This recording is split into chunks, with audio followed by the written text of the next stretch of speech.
সিন্ধুকে কোলে নিয়ে ফলাবু পাত্রে জল নিয়ে রাজা দশরথ যাত্রা করলেন। রাজা দশরথ ছিল ভয়ঙ্কর বীর। পদভরে শ্রীফলের বনের শুকনো পাতাগুলো মচমচ শব্দ হচ্ছে। মনে মনে চিন্তা করছে, মোর পুত্র সিন্ধু বুঝি জল নিয়ে আসছে।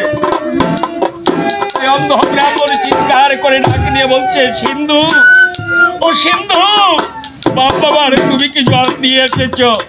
শীঘ্র জল দিয়ে এসো। জলের পিপাসায় যে আমার প্রাণ পাখি উড়ে যায় সিন্ধু, আমি আর শুনতে পারছি না সিন্ধু। মৃত সিন্ধুকে মায়ের কোলে দিয়ে অন্ধ ব্রাহ্মণকে জল পান করাচ্ছে। অন্ধ ব্রাহ্মণ ভয়ানক জলের পিপাসায় কাতর হয়ে জল পান করছে আর ডাক দিয়ে বলছে, সিন্ধু, সিন্ধু, তুমি আমার সঙ্গে কথা বলছো না কেন? সিন্ধু, ও সিন্ধু, বাবার তুমি কেন কথা বলছো না?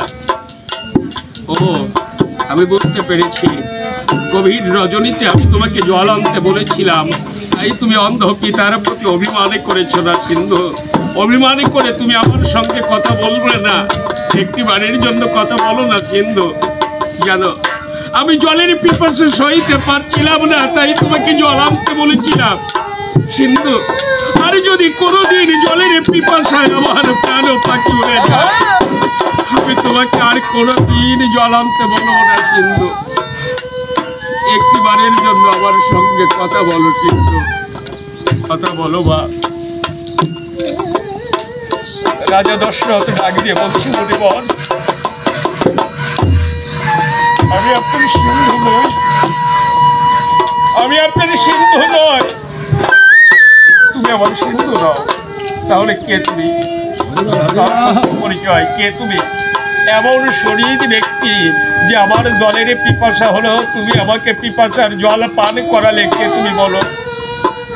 বলছে, রাজা দশরথ। দশরথ, তাই তো বলি, জানো দশরথ, তোমার মতো রাজা পৃথিবীতে আর একটি হবে না, একটি মিলবে না রাজা। এই না হলে কি রাজা, আমার জলের পিপাসা হলো, তুমি জানতে পেরে আমাকে জল পান করালে। জানো, তোমার মতো উপকারী রাজা জগতে আর একটু মিলবে না। দশরথ, আমার সিন্ধু জল আনতে গিয়েছিল, আমার সিন্ধু ফিরছে না কেন? আমার সিন্ধুর সঙ্গে কি তোমার দেখা হয়েছে দশরথ? আমার সিন্ধু ফিরছে না কেন? আমার সিন্ধুর সঙ্গে কি তোমার দেখা হলো, বলো দশরথ? রাজা দশরথ নিস্তব্ধ নির্বাক অপলোক নেত্রে চেয়ে আছে অন্ধ মুনির মুখ পানে।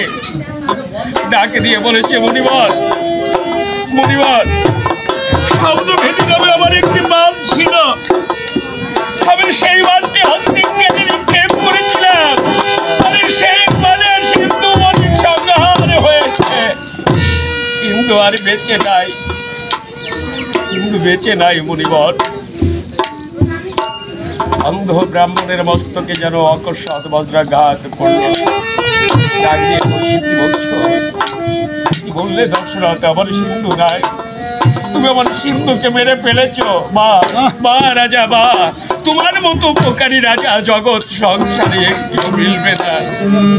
জানো, সিন্ধু ভিন্ন, এই অন্ধ ব্রাহ্মণ, অন্ধ ব্রাহ্মণের যে আরেক কেহ নেই। আমার পুত্রকে মেরে ফেলেছো রাজা, তোমার মতো উপকারী রাজা জগতে আর একটু মিলবে না রাজা। এরূপ ভাবে দুজন আর মাঝে কথোপকথন হচ্ছে। সিন্ধুর মাতা অন্ধ ব্রাহ্মণী ডাক দিয়ে বলছো, এই গভীর রজনীতে তুমি কার সঙ্গে কথা বলছো? সিন্ধু তো আমার কোলে ঘুমাচ্ছে, আমার সিন্ধু তো কোনো কথা বলছে না, তুমি কার সঙ্গে কথা বলছো বলো না?